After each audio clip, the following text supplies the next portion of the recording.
Hello hi friends, welcome back to my channel. First one, ఐక్యరాజ్య సమితి జీవ వైవిధ్య దశాబ్దంగా దేన్ని ప్రకటించింది? ఆన్సర్ బి, 2011 నుంచి 20 వరకు ప్రకటించింది. అంతర్జాతీయ జీవ వైవిధ్య దినోత్సవం ఏ రోజున నిర్వహిస్తారు? ఆన్సర్ వచ్చేసి బి, మే 22న. కన్వెన్షన్ ఆన్ బయోలాజికల్ డైవర్సిటీ అంతర్జాతీయ ఒప్పందాన్ని రూపొందించింది? Answer B, UNEP. భారత్లోని ఏ ప్రాంతంలో లయన్ టెయిల్డ్ మకాక్ అనే కోతి కనిపిస్తుంది? ఆన్సర్ వచ్చేసి ఏ, పశ్చిమ కనుమలు.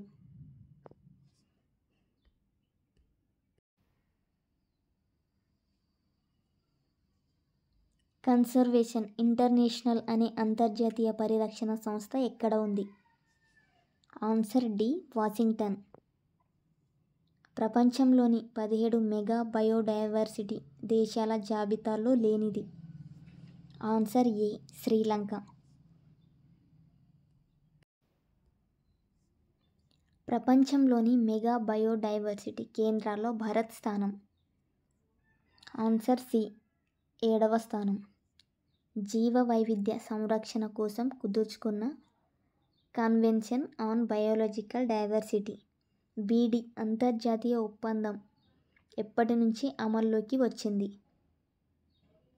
Answer A, 1993. National biodiversity authority ఎక్కడ ఉంది? Answer A, Chennai. United nations environment programme UNEP ప్రధాన కార్యాలయం ఎక్కడ ఉంది? Answer D, Nairobi.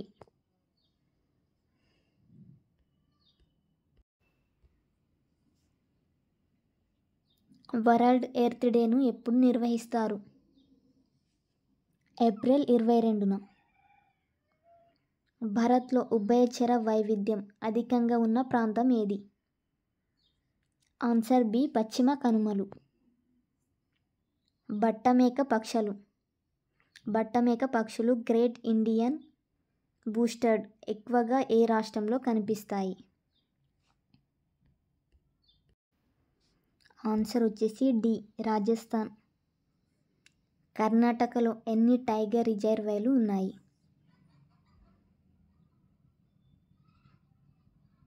Answer C, 6 tiger రిజర్వాయర్లు ఉన్నాయి.